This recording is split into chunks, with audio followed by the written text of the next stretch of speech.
Hello, everyone. On behalf of ACP, the Association of Continuity Professionals, welcome to today's webinar. I'm ACP board member Ed Goldberg, and it's my pleasure to host today's webinar. Today's presentation is brought to us by SunGuard AS, one of our ACP sponsors, and we thank them for their support.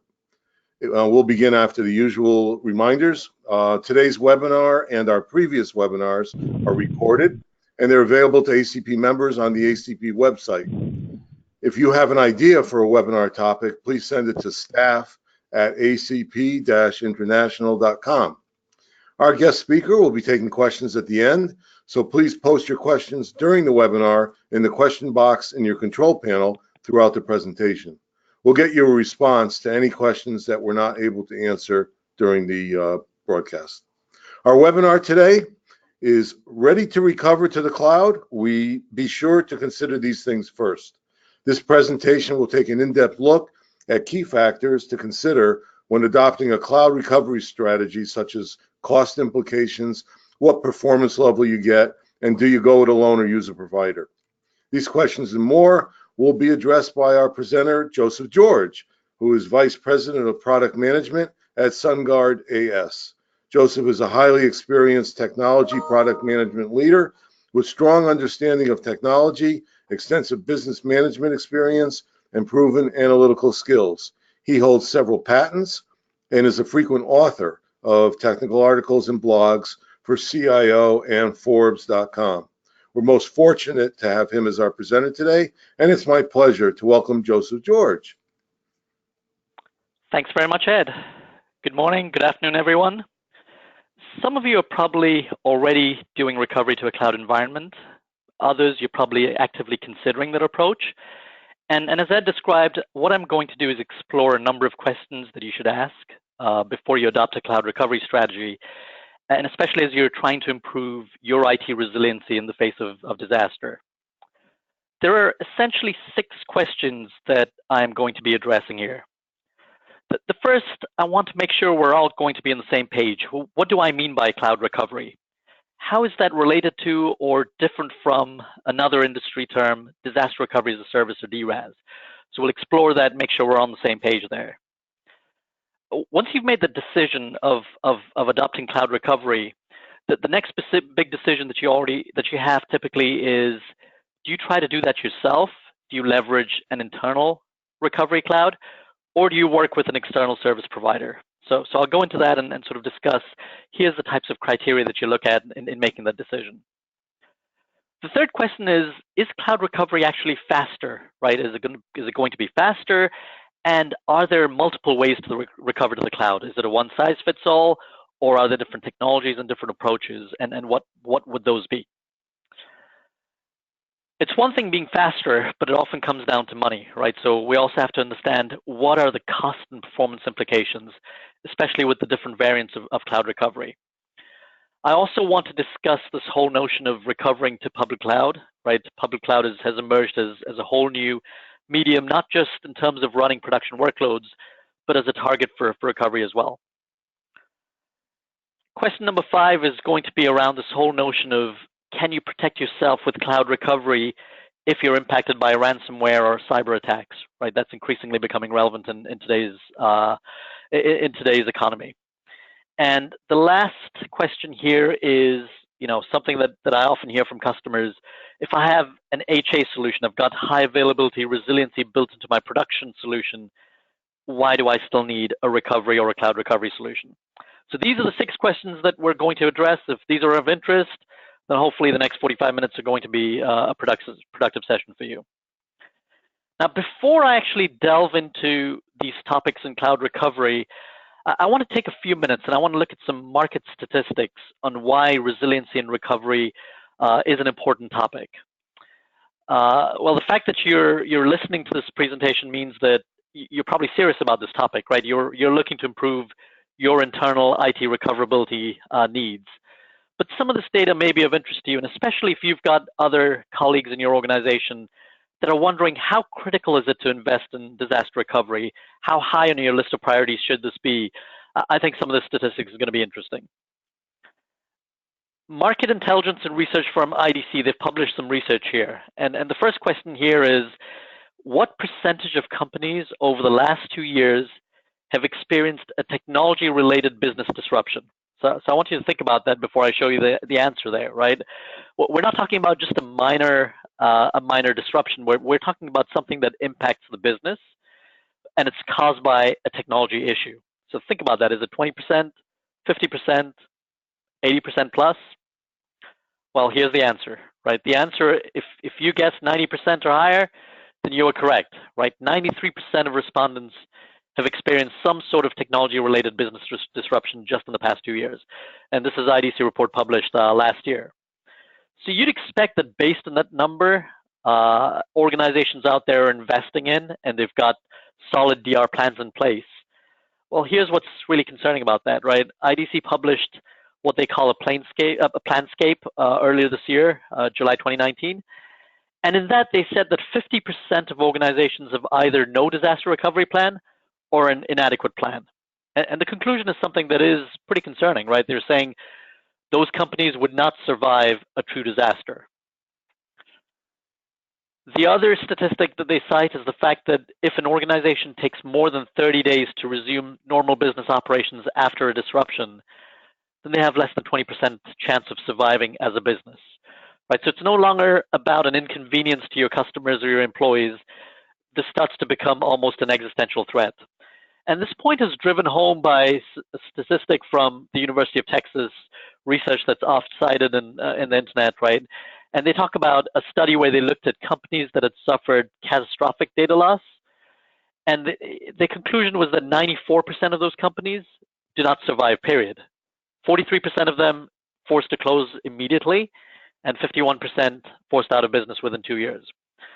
Now, that may be a variety of factors, right? The fact that a company suffers catastrophic data loss may be symptomatic of other issues with the company, right? So I don't know that you can always tie that and make that a causal relationship, but it is something that you have to pick up and take notice about, right? And what that means is this whole topic of cloud recovery, how do you improve your resiliency posture, becomes extremely important. So the first question, what does it mean to recover to the cloud, right? Again, when I talk about cloud recovery, primarily I'm talking about cloud as a target for recovery. So the workloads that you are protecting could be on-premise in a physical environment, a virtualized environment, or could be running in a cloud environment as well. And when you think about the target for cloud recovery, there's two ways of protecting your data. Fundamentally, you can back up your data, right? So this is something that you typically do every day, off-peak hours. Your data is optimized so you can store large amounts of data. So it's all, it's all deduped and it's compressed and it's optimized for storage. And depending on your data retention requirements, you might keep 30 days of data, some companies up to 7 years worth of data. And you have all that data. If you keep that offsite, that's one way to recover. The other approach is to replicate your data. So you keep a copy of your data that's ready to go if you have a disaster. You can basically mount that data and recover as quickly as possible. So you've got backup and replication as the two ways of moving or protecting your data. From a target infrastructure standpoint, when we talk about cloud, there's a few characteristics that jump to mind, right? The first is cloud typically means flexible or on demand. So you're not actually just deciding here's the capacity you want. You're actually going to be flexible about what you need. And as your demand and needs go up or down, you can adjust how much infrastructure you want to consume.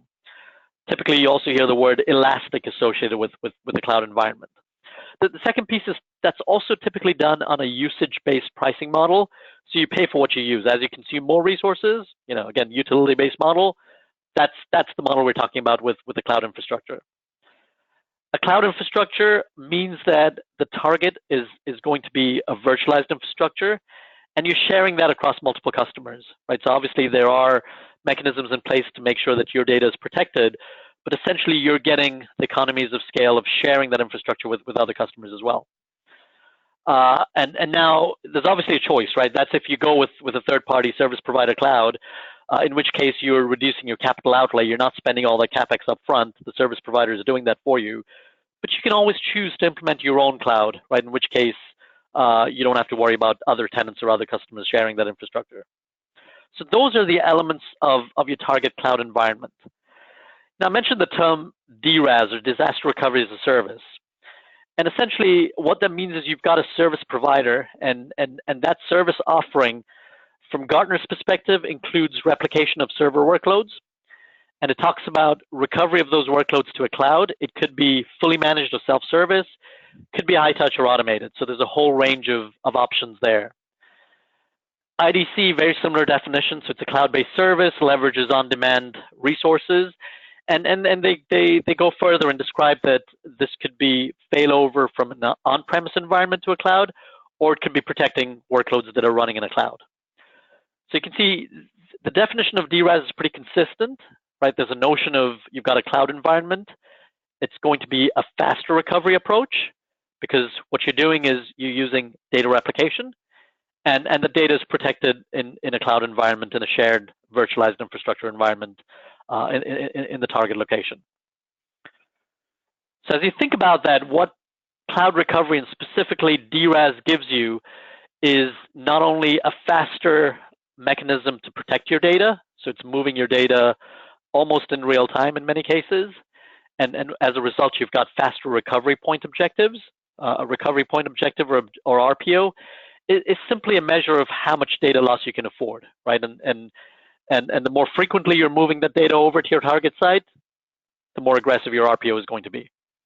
The other side to that equation is that you've got more of an automated, orchestrated recovery approach, which means that your recovery is going to be a lot quicker. The data is already hydrated, it's ready to go. And instead of manually executing procedures and building your systems up, you've got automated technologies that bring up your target environment. And therefore, your RTO, recovery time objective, is going to be faster. Your RTO is simply the amount of downtime that you can afford. And the quicker you can bring your systems back up after a disaster, the more aggressive your RTO, the less your business downtime. IDC actually makes this comment in that same Planscape that was published earlier this year. They talk about how DRaas is a game changer for organizations looking to improve their DR capabilities. So you've come to the right session here if you're interested in cloud recovery. Clearly, this is an important topic. It's a space that's been growing significantly, and there's a lot of providers in the space as well. If you think about cloud recovery, as we described, you can protect both physical as well as virtual workloads, and the difference being that even those physical workloads would be recovered and running as virtual workloads in that recovered environment. So that's something to be aware of. Typically, what you see is that recovery clouds and cloud recovery options are very much x86-centric, so Windows, Linux workloads running on x86 platforms.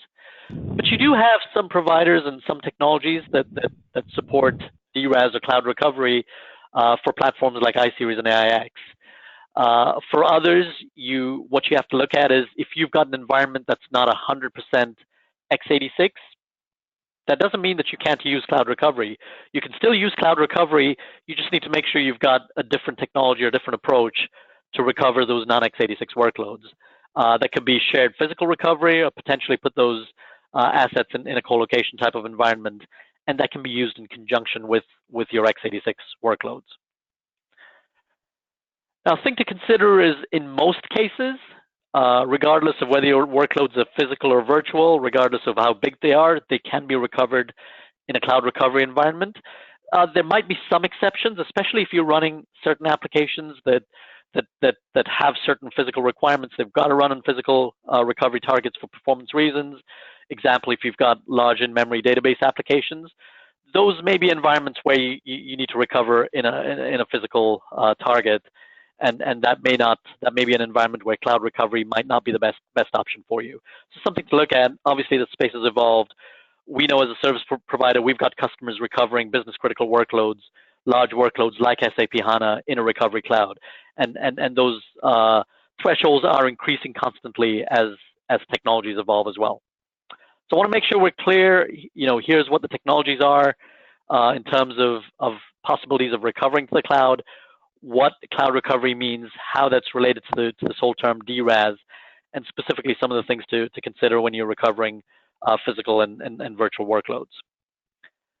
So if you made the decision to actually recover to a cloud recovery platform, the next decision typically is, do I do it myself as an organization, or do I go partner with a service provider? Now, a lot of this depends on how you view things as an organization, right? What's the mentality of the organization? Do you prefer to do things internally, or are you comfortable and prefer to have somebody else do it on your behalf? The other pieces to understand is, do you have the skills, right? And it varies in the industry. There's a survey that I looked at, some research done by Computer Economics, and they published this last year. They basically said that 34% of organizations surveyed outsource their disaster recovery. I was presenting at a conference a few weeks back, and I did sort of an informal audience poll, and I asked them, what percentage of you actually do disaster recovery in-house versus actually going to a DR provider? And the answer was interesting. It was about a third of the group kept disaster recovery completely in-house, and for cloud recovery, they were looking at purely a DIY approach. About a third were completely comfortable outsourcing it to a DR provider. And about a third were in between. They basically said, we're looking for some sort of assisted recovery. We want a provider to help us, but we want to do some of the elements ourselves. So it was kind of an informal poll, but very consistent with the numbers that you're seeing here. Now, the same report talks about the trends, and what they said was that 42% of their respondents were actually looking at increasing outsourcing of their disaster recovery capabilities. They also looked at cost. In general, 30% said that the cost was about the same. 47% found that working with a provider cost less. And about a quarter, 23%, felt that working with a provider was actually more expensive. So for the most part, service providers, the respondents surveyed, viewed that service provider approach was going to be cheaper or about the same. In terms of overall experience, 95% of the organizations experienced same or better service outsourcing DR. Only 5% felt that the service quality was actually worse. So that's a good statement, not just for SunGard AS as a service provider, but for all the other fellow service providers in this industry as well. As I look at the topic of should you outsource or should you do this internally, right? I've taken off my service provider hat here, and I've just looked at this as, here's some of the criteria that you should consider, right? Number one, how are you trying to spend and finance your recovery solution? Is this one way you prefer to spend CapEx? If that's the currency that's preferred, then doing it in-house may be an option, right? Typically, when you work with a service provider, you're converting that CapEx upfront spend into more of an OpEx monthly subscription or usage-based pricing model. So that's something to consider. The second thing is, how important are SLAs for you, right? Is this something that's important, in which case a lot of the providers, DR providers out there and cloud recovery providers, they give you RTO level SLAs. Typically around RPOs, it's going to be more of an SLO because a lot of it is dependent on your choices of the network infrastructure and connectivity. Infrastructure, obviously you can achieve the same levels of reliance, but you've got to invest and make sure that you build that into your infrastructure. Cloud providers have the scale and technologies in place to be able to achieve that and give you an SLA guarantee. Some of the other things to look at is typically when you're making the decision to implement this internally, you've got to choose your storage, right? And you don't necessarily always have the flexibility to change your storage tier at time of disaster. So for example, if you want to move to a higher, more high performance storage tier at time of disaster, some service providers can give you that option. If you're doing it yourself, then typically you're making the decision up front. The technology, underlying technology is pretty important, right? So obviously there's a lot of technologies out there that make it easier for you to implement a cloud recovery solution yourself. But the thing you have to consider is at that point you're locked in, right? You've got to establish the skills and make sure that you understand how to use the technology. And if that technology changes, if the provider gets acquired, if they change focus, then you've also got to change with them. Service providers, typically, they're delivering a level of service. And if there are changes in the technology, they're abstracting that from you as a customer. So that's something to recognize as well. Do you have the skills? Is this something that you can invest in? And if you are, how do you make sure you're staying on top of that and evolving as technologies change and technologies adapt? And last but not least is obviously the skills and the resources. And do you have the DR teams and the human resources to be able to not just design and install, but continue to monitor, support both the time of test and disaster as well as post-disaster as well. Some of the upfront one-time resource requirements, such as installation and configuration, you could probably contract resources, but then you've got to think about, at this point, once you have a cloud recovery solution, it's an infrastructure that's running 24/7, right? It's almost like a system that you've got to manage 24/7. You've got to monitor, make sure things are up and running. Do you have the resources for that? That's something that you've got to consider as well. Do you have the scale, right? Depending on the type of organization you have, do you have the scale as well to be able to dedicate the resources to take a DIY approach? So hopefully this gives you a view. These are the types of criteria to consider as you make the decision of whether you try to do this internally, build your own cloud recovery environment, acquire the software implemented internally, or go work with a third-party service provider. As you look at service provider options, what's interesting is because the space is growing, it's growing leaps and bounds. There's a lot of provider options out there, and you'll see that there's a range all the way from self-service. So especially if you're a DIY type of environment and you've got the teams, and instead of implementing everything yourself, you want to work with a provider that'll take care of certain aspects, for example, the infrastructure and managing the infrastructure, but you want to be able to keep control, use self-service capabilities, then that may be an option for you, is going with a provider that gives you self-service options. On the other hand, if you've got really small IT teams, you don't have a lot of DR experience, you'd rather make sure that those skills internally are being used for production purposes.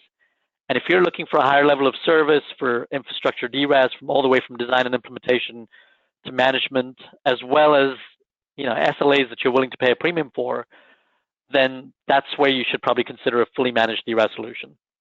Now, providers may give you both options, so you've got to make sure you understand what you're getting and understand that the cost and how much you pay is going to be different depending on the type of option that you choose here. So that's something very important for you to consider, right? What is your mindset? What's the level of skills? Do you do this completely internally? If you go work with a service provider, what type of service provider cloud? What option are you going to benefit from? As you look at different providers, you need to understand that there are many different elements of a full cloud recovery service. Obviously, there's the technology components, so the hardware infrastructure, the compute, the network, the storage, as well as the software, right? Software licenses that are required to move data and to perform the orchestration of recovery. There's a design and implementation step. There's always the steady state components. So this includes monitoring replication, making sure if there's issues, RPO lags, if there's issues where your data is not being replicated at the level that you expect, somebody's actually monitoring, taking corrective actions. Upgrades and updates, there's obviously patching, not just to the hardware, but also the software level, who's taking care of all of that. And then obviously dealing with change and incident management as well. So all those steady state types of activities as well. And then, the whole purpose you have a DR solution is to help you at time of disaster, right? The assumption is you're testing multiple times a year. So what happens at the time of test? Who's actually executing tests? Who's got the responsibilities for different activities? And same applies for disaster as well. So these are all the components in a cloud recovery service. And what's important, especially if you go with a service provider, is understanding clearly who is responsible for each element. Does your provider have a well-defined RACI, right? Who's responsible for each of these components, what your responsibilities are as a customer, and making sure you understand those boundaries, because that's going to make for a much more successful experience with that provider.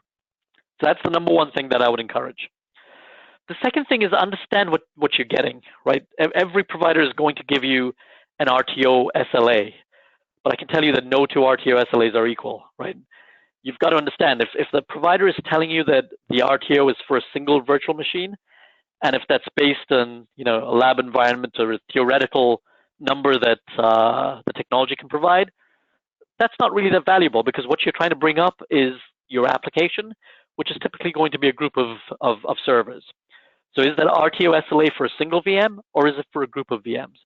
Is it something that's actually achievable, or is it a theoretical number? And then one of the litmus tests is, are there financial penalties? It's not just about the dollar value that you get paid back if the provider is not able to make that SLA. It's more about the level of confidence that they have, right? When a provider stands behind an SLA and says, I can recover 250 VMs in 4 hours, and if not, then I can put my money where my promise is, then that means that they've got the tested processes, they've got the experience, that they're able to stand behind it. So that's something that you have to consider seriously as well. I've been asked the question, so what's the catch, right? What are the things I need to be aware of with adopting a cloud recovery solution? In general, what we've seen from our customer experiences, what we've seen from test statistics, is that the cloud recovery experience is going to be much better. It's much more reliable, much more repeatable, because again, you're using much more automated, orchestrated technologies that have been proven and engineered, rather than people-based processes that are always subject to human error, right? So all of that is excellent. The one thing that where we see issues coming up is around network, because now you've obviously got a cloud environment. There are both steady state requirements, right? How do you make sure that you've got the right network configuration, you've got the right bandwidth, so your steady state replication of workloads is operating as you expect. And that needs to be sized and scoped up front. Typically, you want to make sure that you're working with a provider that has the experience to do that, and you're investing in the right network capabilities. The other piece is what happens at time of test, right? So bringing up the servers is fairly straightforward, but a lot of the complexity is in bringing up the application. So it's all the post-recovery network configuration that needs to happen, also connectivity of your user access networks, there's things like firewalls, access control, all the complexities around that, how you make sure that that's being taken care of. Typically, failovers are executed in a network bubble, so your production environments are not impacted, but make sure you understand, what does that mean for failback as well, and how do you make sure that you're protected in the event of a real disaster. The other piece to consider is that when you talk about a cloud recovery platform, the cloud recovery is essentially giving you infrastructure level recovery. Even if a provider guarantees you a certain number of VMs, 100 VMs or 250 VMs, it's the infrastructure that's being recovered. So you've got to understand, because at the end of the day, what matters is making sure your business applications have been recovered and are up and running, and your stakeholders can access those applications. And for that, there's a lot more than making sure that you've got successful infrastructure recovery. You've got to make sure that your application recovery is successful. And for that, there's sort of 4 elements in that, right? You've got to make sure that you understand your production environment and what the interdependencies are. And I always say that a successful recovery depends and starts with a really good understanding of your production landscape. If you don't understand what those tiers are in your application environment, and you don't understand those dependencies, then that's the first thing you've got to make sure you address. The second is making sure you've got the right design in place. What's the right architecture, the right procedures, the right plans, making sure the right dependency, even in terms of bringing up your workloads. What's the right order in which you bring up those workloads, because there are dependencies. All of that has to be baked into your design. And then obviously the run element is not only the implementation of a cloud recovery platform, because there are always on constantly running elements, but there's always the at time of test elements as well. Executing tests, not just the execution piece, but the management of the tests, and also the post-test reporting. All of that comes into the third element here. All of this is well and good, and what we realize is that most test failures are because your plans, your technologies, your procedures have not kept up with your changes in production. So if production was not changing, everything would be, a cakewalk. But the problem is your production is constantly changing. So keeping up with that is a key success criterion for successful recovery. And that whole recovery lifecycle management piece is something that cannot be understated. How do you make sure that you're analyzing production changes, updating your recovery plans, making sure everything is in sync, so if you have a disaster, you're recovery ready? Now, what you've got to realize is most cloud provider solutions are really looking at a subset of what I've highlighted here, which is the implementation and the test at an infrastructure level. All those other elements around discovery, design, lifecycle management, that typically falls on you as a customer. Make sure you understand as you're working with a provider, with the solutions that we offer, we've got multiple levels of service. So a customer can come to us for just the infrastructure level recovery, but if they want a fully managed recovery option, then that's an add-on option that we can provide as well. So make sure as you work with your cloud recovery alternatives that you're assessing that and determining what are you responsible for, what does the provider do. And if you decide to do it DIY, then make sure that you've got the skills, the resources, and the investment to support all these elements, because just putting a cloud recovery infrastructure solution in place does not mean that you're going to have a successful recovery program without all these elements being successful as well. So hopefully that gives you a framework for here's the options and whether you should do it yourself versus going with a cloud recovery option with a service provider, and what are the elements to look at. The third question here is, will cloud recovery be faster? And are there multiple ways to recover to the cloud? The reality is there are so many different types of technology options, right? I know this is not a detailed ITDR session, so I'm not going to go into the technology details, but there's a whole variety of cloud recovery DRaas solutions, typically based around data replication as well as snapshot replication. And what that means is both your RPOs and RTOs are going to be pretty aggressive. You're talking about hours, in some cases even minutes. You've got backup as a service options, which rely on backed up data. You've got to back up your data anyway for production needs, restoring files, as well as in many cases compliance and regulatory requirements. So if you've got that backup data, that's an option. You could recover in a cloud environment from that backed up data. But what that means is you're not going to get the same level of RPOs and RTOs. You're actually now at that point you're dealing with an increased level of downtime or data loss. And then obviously there's traditional recovery approaches. We see this even in terms of legacy platforms recovering from tapes and other traditional approaches. So hopefully this view gives you an appreciation of the fact that there are a variety of technologies out there, and you've got to determine what makes sense for you based on your business requirements, how much data loss and how much downtime you can afford. And that varies depending on the types of applications that you've got. The underlying technologies, even if you look at a DRaas solution, there are a variety of options.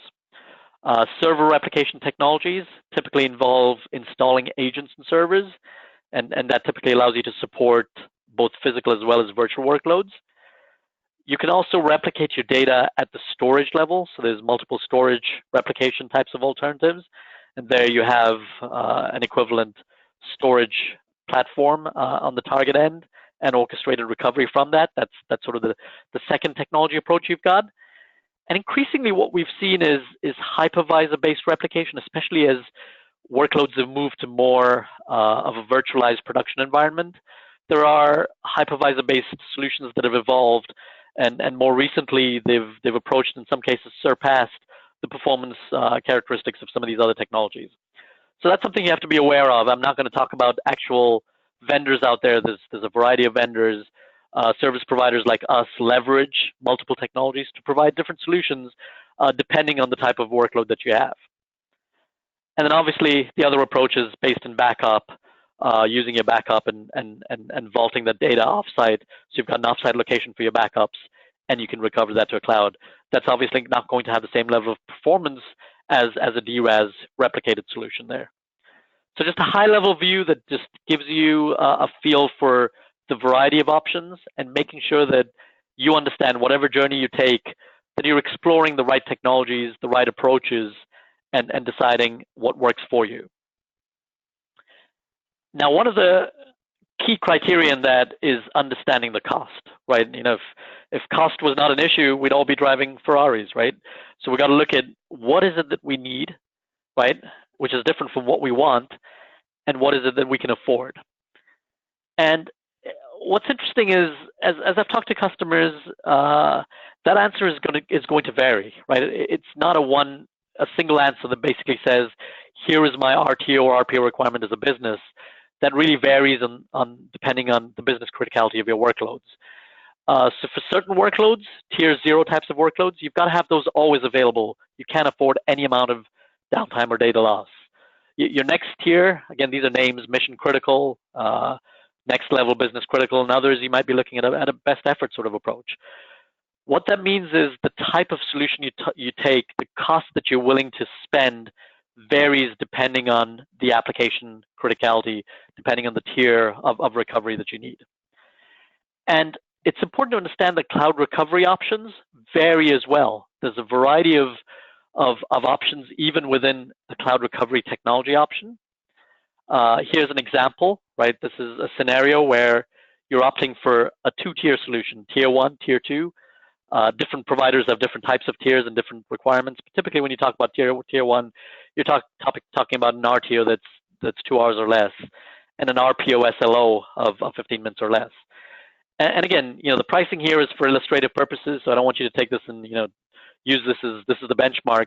But I wanted to make the point that in this scenario, 100 servers being recovered, tier 1, tier 2, with certain CPU, RAM requirements, certain storage characteristics, the solution in this case was basically a total of $20,000 a month. With the same solution, excuse me here, I think I went to the wrong slide. So with the same solution here, a second scenario here is where you have a 3-tier option. So you've got a third tier where you might be using lower performance storage, and therefore it gives you a lower cost. And the SLAs might be different. And now in this scenario, you've got the same sort of environment being protected with a cloud recovery solution, but basically at 25% less cost. So that's something that you've got to make sure you understand, right? What are the tiers? How do you map those tiers to your business criticality requirements? And how do you make sure that you're choosing the right underlying storage, CPU, memory characteristics to get the right price point? The type of storage is a very important factor. So if you use magnetic storage, SATA or SAS, that price can be very different to using high performance SSD. And there is a trade-off, right? If you're using slower storage, then that may impact not just your RTO for recovery of your application, but most importantly, your post-recovery, after you recover and you're running your production workloads, what sort of performance can you get in your production environment? Because that recovery environment is now running your production. So that's something you've got to understand as well. Also understand what your minimal acceptable recovery configuration or mark is. So that term essentially is basically saying, you've got certain production characteristics, but you may be willing to take some risks with your recovery environment. So again, depends on the criticality of your applications. Typically, if these are mission critical applications, you're not going to take a lot of risk, right? Your recovery environment is going to look very much like your production specs. But if it's a tier 2, tier 3 environment, you may be able to reduce your performance characteristics because, again, you're designing the solution for a recovery scenario. You've also got to ask the question, right? Is this an environment where I expect to run production for a short period of time? Or could this end up being my go-forward production solution once I fail over? And depending on the answer to that question, the trade-off characteristics are going to be different, and the decisions that you take are going to be different. The other piece that you want to look at is if you've got multiple sites and locations, do you have to have every single site being recoverable at the same time, or can you take some risks there? That's another way that you can optimize costs. Last but not least, obviously justifying budget for DR is always a challenge, right? Because unless the pain is felt, it's not always going to be the top budget item that your CIO is going to spend on, right? Think about how you can use those DR protected data and resources to support non-DR use cases, other things like development and test, running analytics or backup compliance. Are there other use cases that you can address with that DR investment? So it's not just purely for DR purposes alone. So hopefully this gives you a view for how you need to approach this, right? What are your application tiers? Based on that, what are the types of solutions that make sense for you? And asking these questions, understanding that depending on the type of performance level that you're looking for, your cost of solution can vary greatly. Now I want to talk a little bit about public cloud as well, right? So especially with the emergence of the hyperscale providers, the AWSs, Azures, and Googles of the world, there's two things that happens, right? Number one, you've got both a new target for recovery, as well as now you've got to contend with the question of how do you recover workloads running in that public cloud. What's interesting is when you think about DR, right? DR is all about making sure you've got a recovery option. You've got that option if and when you're impacted by a disaster. And we're seeing increasingly that's becoming the case, right? Whether it's natural disasters or other types of disasters. but you still don't want to pay for assets or resources that you're not using. Well, public cloud actually gives you that option, right? Where you've got the ultimate elastic, flexible model. You're paying for resources as you use them, and service providers can actually build services on that model and be able to give you a fully elastic usage-based model. So that's number one. At that point, you're paying for storage that you're consuming because that's 24/7. But the compute requirements, the compute resources, those need to be spun up only at time of test or disaster. You might have some minimal compute to manage the replication and things like that, but the vast majority of a compute resource usage is going to be a time of test or disaster. And you pay for that purely based on a consumption model. So that's the beauty of that model. Now you're probably wondering, right, what if you've got non-x86 workloads? What if you've got workloads that are dependent on running on those x86 workloads and are very latency sensitive, and you want them running in the same location? So what you'd see is almost like the environment I've shown here, where you've got a hybrid environment. You might have some workloads being recovered in a public cloud environment, and others being recovered either on your premises or a third-party service provider premise as well. And it becomes a really good model because number one, you've got flexibility and scalability at the scale that an AWS or an Azure or Google can provide. And number two, you've got the option to pay for what you use, and it helps to make sure that you're optimizing your investment as well. Some of the things to consider, especially for your production workloads, you can always build resiliency into your production landscape, especially if you're building it into environments like AWS that gives you a lot of tools and options. But I want to make sure that it doesn't come automatically, right? There are a lot of customers that I talk to that assume that simply because they're putting their production workload in the cloud, their backup and DR problems go away. They don't, right? Clearly an AWS infrastructure environment is going to be more resilient than most IT environments out there, but you've still got to take care of making sure your application is resilient, right? What happens if you're hit by a ransomware attack? What happens if you've got an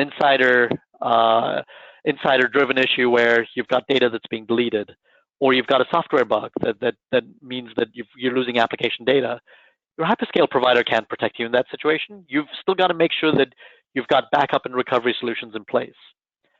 You can always build a fully HA environment into your public cloud application, build it across multiple regions, but that's going to be pretty expensive. It's going to be pretty much close to, if not 2 times your cost of architecting your solution in a single availability zone in AWS.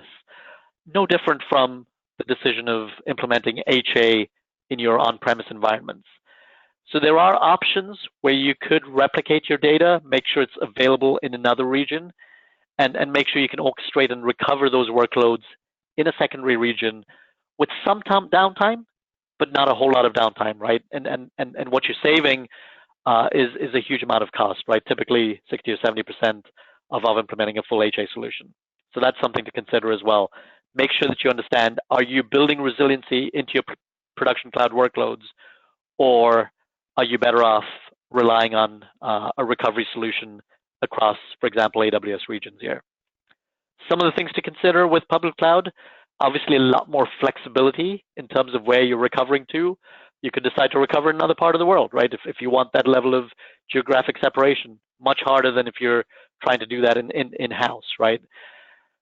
Some of the things to consider is the network connectivity options, bandwidth requirements to public cloud.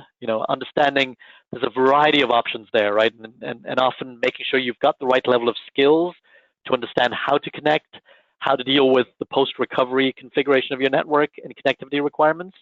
And if not, making sure that you're working with a service provider that understands and has built services that encapsulates a lot of those complexities. Other piece to recognize is a usage-based model is outstanding, especially if you're not using that service a whole lot. But if you are, then the bill can start to rack up, right? So how do you optimize that usage? And you've got to really understand what are the different types of compute and storage tiers. Now, the hyperscale providers have a whole variety of options there, but making sure you understand what's the right level, how do you make sure that you choose the right compromise between both pricing as well as the performance that your applications need. That's important as well. And if you don't have experience, then you might be better off working with a service provider that has the experience that can give you those flexibility options without you having to do all the work yourself. So it's something to consider, right? Do you have the skills? Is this part of your long-term plan? And do you want to invest in that, or do you want to work with somebody else? One thing to consider, especially if public cloud is part of your IT strategic decision, is that DR is an easy way to embrace public cloud. It could be that on-ramp where you're using DR, you're solving your DR challenge, but now you're able to gain some experience. You can run those production workloads for a longer period of time in that DR environment. You can gain experience and really understand what it takes to run production in that environment, right? And that could be an easy on-ramp and an approach to adopting public cloud for your production applications as well. So something to consider as well. The fifth question here is, what happens if I'm impacted by ransomware or cyber attacks, right? Traditionally, DR was always around natural disasters, making sure you had geographic separation. As you look at some of the numbers here, it is mind-boggling, right? IDC Planscape basically talks about how 84.6% of organizations have experienced a malware or ransomware attack within the past 12 months. Now, as much as we're seeing a lot of media attention to this issue, that number probably surprises most of you, right? And I think it's because a lot of those attacks are being kept under wraps, right? People are not coming out and being public and forthcoming about those types of malware and ransomware attacks. What's concerned is that out of these, 89% suffered a successful attack. And if you look at this over a longer term horizon over the last 3 years, 56% reported an unrecoverable data event from a malware or ransomware attack. And this is data from July 2019. There's data that basically talks about how when businesses are hit by malware, it takes a long time, up to a week, for a third of the businesses surveyed here to be able to regain access to their data. So this is an important issue. And the question is, can cloud recovery help with this? Now, what's different with cyber attacks is that typically ransomware can stay on your system for a long period of time before they're triggered. There's all types of numbers. You've seen numbers of 99 days, in some cases more than 100 days. And the challenge is, in order to recover, you've got to go to a clean copy of the data. Now, the problem with first-generation cloud recovery solutions is that they were really targeted at the natural disaster. They were keeping maybe 2 or 3 days worth of snapshots. And if you needed to go back to a snapshot from a week ago or a month ago, you were out of luck. Well, that's changing. What I can tell you is the newer generation DRaas cloud recovery solutions have evolved to support longer-term data. Now, again, they're not going to give you years of data. In many cases, what you're seeing is 30 to 60 days, which gives you more of a time window there. So make sure as you look at your cloud recovery options, understand, does your provider have an option to provide longer-term data as part of that DRaas cloud recovery solution? But if not, if you've got to go back more than 60 days, then it's your backup systems. Make sure you've got those backup systems. You've got the ability to recover quickly from those backup systems, because guess what? In the 21st century, they may be the only way that you can recover your business. So make sure you've got both longer-term data in your cloud recovery solutions, as well as backup data that you can go to. The challenge with ransomware is understanding which snapshot to recover from, what is clean. So making sure that you've got the environment to be able to perform security forensics and be able to go to an isolated environment. Typically, that's what a service provider can give you. If not, make sure you've got those types of isolated environments built internally that are separate from your production systems. There's a lot of technologies that are evolving in this space. So things like, backup systems, proactively analyzing, scanning backups, using immutable worm, write-only, read multiple times storage. A lot of different variants there, and you'll see the space evolving, technologies evolving, because this is clearly something that's important for us to consider. Last but not least, I want to quickly address this whole notion of HA. When you think about high availability, these are architectures where you're building resiliency into your production environments.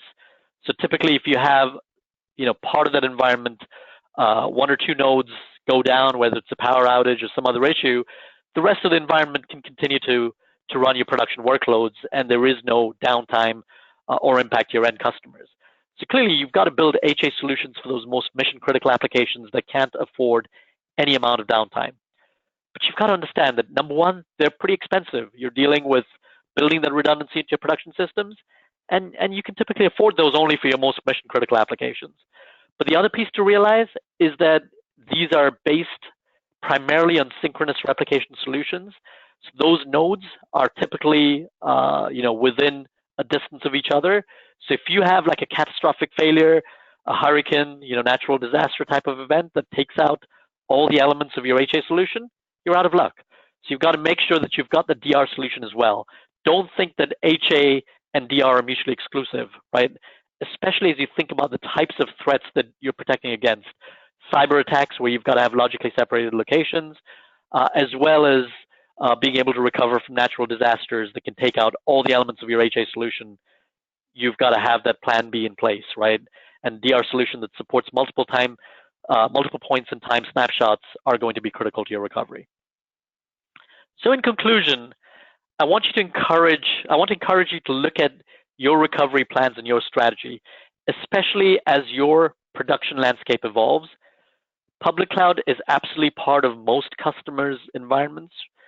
Even if you're not adopting it in a big way or large scale, it's something that's going to be part of your plans, right? And you've got to understand, how does that fit in both as a target for recovery, as well as how do you make sure that those production workloads running in a public cloud environment are staying resilient, are recoverable, are backed up, and you're protecting your application uptime and recoverability as well.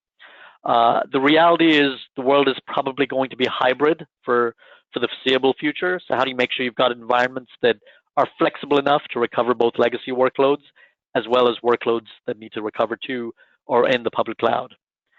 And you've got to make sure that you think about all the elements of recovery, not just infrastructure recovery, discovery, design, running your environment, and change management as well. In summary, we've gone through and addressed 6 questions here. Hopefully, I've explained how cloud recovery provides a much more flexible, faster recovery approach. You're recovering with replicated data to a shared cloud infrastructure environment. We looked at a number of criteria to determine, is this something that you do yourself or rely on a service provider? DIY co-location makes sense if you've got the skills internally and you've got stable production and architecture that's not going to change and where you don't need to keep up with technologies. But otherwise, provider options may make more sense. There are multiple technology options depending on your RTO, how much downtime you can afford, an RPO, how much data loss you can afford in the event of an outage, type of requirements. And you've got to make sure you leverage the right technology option. And obviously cost is a factor, right? Making sure you're tiering your applications, choosing the right types of configuration, the right type of storage performance that can really impact your costs. And also looking at public cloud, if you haven't already, that could be a flexible, much more usage-based option that reduces your overall cost. Understanding how cloud recovery solutions are evolving to support recovery in the event of cyber attacks or ransomware, and making sure that you've got those backup solutions as well, right, to protect you as a plan B if those cloud recovery solutions don't go back far enough in time. And then we talked about how HA solutions are needed for your most critical applications, but remember, you can't afford them for everything typically. And that doesn't mean that HA alone is going to solve your needs. You've also got to make sure you've got a DR solution to manage your risk effectively. So with that, hopefully this was a useful session. I'm going to open it up for questions. I think we've got a few minutes there. Joseph, fantastic presentation. I'm going to throw you a question, and then I'm going to I have a hard stop, but Jim Brennan's on the line also, and he's going to pick up where I leave off. So the first question is, how can I decide whether to recover to the public cloud or whether I should just recover to a private cloud environment? Yeah, I mean, that is a good question. I addressed some of the things you should look at, but remember, when you're going to the public cloud, some of the questions you need to ask, number one, what are your type of applications, right? If you've got a primarily x86 environment, that's what you're looking to recover, it's a really good fit, right? If you've got a hybrid mixed environment, you've got a lot of legacy platforms, you've got the mainframe, you've got you've got AIX and iSeries and all those platforms. It doesn't mean you can't adopt cloud recovery. It just means that you've got to be more careful and understand what are the latency requirements if you've got application components, some being recovered in an AWS and some being recovered in your private cloud environment. So just make sure you understand that. That's number one. Number two, understanding what are your preferences? Do you want to have more of a fixed monthly license model, or something where you want to pay based on usage, which means that usage may vary. Month one may be different from month two, right? The months that you test in, your bill is going to be higher. Is that a preferred model for how you want to incur your expenses? Or would you rather have something that's more flattened out and predictable? And again, providers can work to flatten that out for you, right? So that's another consideration. And the third but not least is also understanding that once you recover, you've got to run your production there, right? Is this an environment where you're going to run production for an extended period of time, right? Do you have those post-recovery production skills? Can you run your backup systems there, right? Have you thought about what happens if you've got to stay there for 6 months? Which environment works better for you? Do you have the skills around that? So those are the types of questions that you need to ask to make the right decision. Great. I'm going to throw one more question at you. Jim Brennan's going to do the wrap up afterwards. And I don't see any other questions that have come in, so I think we'll be able to get to it. You discussed tiering of applications and planning recovery solutions accordingly. How do I determine what those tiers are, and how do I keep track of the infrastructure dependencies for an application? And thank you again. I have to jump off, but Jim will be here to close it up. Absolutely, Ed, and that's the million-dollar question, right? So it is interesting. So number one, you've really got to understand what those, what's the impact of outage? What is the criticality of those applications?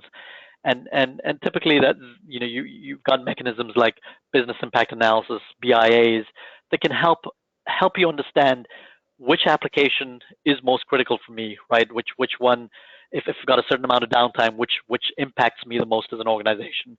So making sure you've got the right BIAs, you've got those updated, and you're doing that sort of analysis to figure out what the criticality is for an application. That's number one. Now the dependency piece is the piece that gets tricky, right? I remember talking to a customer who basically said, I had pretty much all my servers come up and recover successfully, 99% of it. But the problem was one server did not recover properly. Unfortunately, that was their Active Directory server, right? And because of that, nobody was able to log in, authenticate. For all practical purposes, from a user perspective, they'd never recovered anything, right? So that dependency was critical in that recovery. How do you make sure you understand those dependencies? How do you make sure you understand which applications depend on other applications or other servers or underlying infrastructure? With smaller environments, that's something you could probably do manually, right? But as those environments get bigger and more complicated, then you've got to make sure that you leverage the tools for that. At SunGard AS, we've learned that the first versions of our managed recovery program, we had our own sort of homegrown scripts and tried to do that and realized that didn't really scale. And so many years ago, we evolved to actually using automated discovery dependency mapping tools, right? These are discovery tools that actually sit in your production environment that can actually monitor and check for changes. And based on that, we can determine what's changed in an environment. The other piece is making sure you're plugged into your change management processes. So if your production teams are about to roll out updates in your environment, how do you make sure that you're plugged in so that you can update those dependencies before those changes go into production and make sure that you're ready? So again, that's what I'd advise. Make sure you've got your BIAs being done, it's up to date, have those discussions around criticality, what you can afford, and make sure you're leveraging tools or leveraging service providers that have the tools and the experience to map those dependencies and make sure those are being kept current. Hi, Joseph, this is Jim, and I want to thank you, Joseph George from SunGard AS, SunGard, one of our ACP sponsors. We thank the company, and we thank you specifically for your time and your expertise today on a truly interesting presentation. So thanks so much, Joseph, and we hope to have you back again sometime down the road. Thank you very much. A couple of things before we wind things up here. You're welcome, Joseph. A couple of things before we wind things up. Our next ACP webinar is going to be 2 weeks from today, October 30th. You can go to the ACP website to get some details on that. Registration is now open.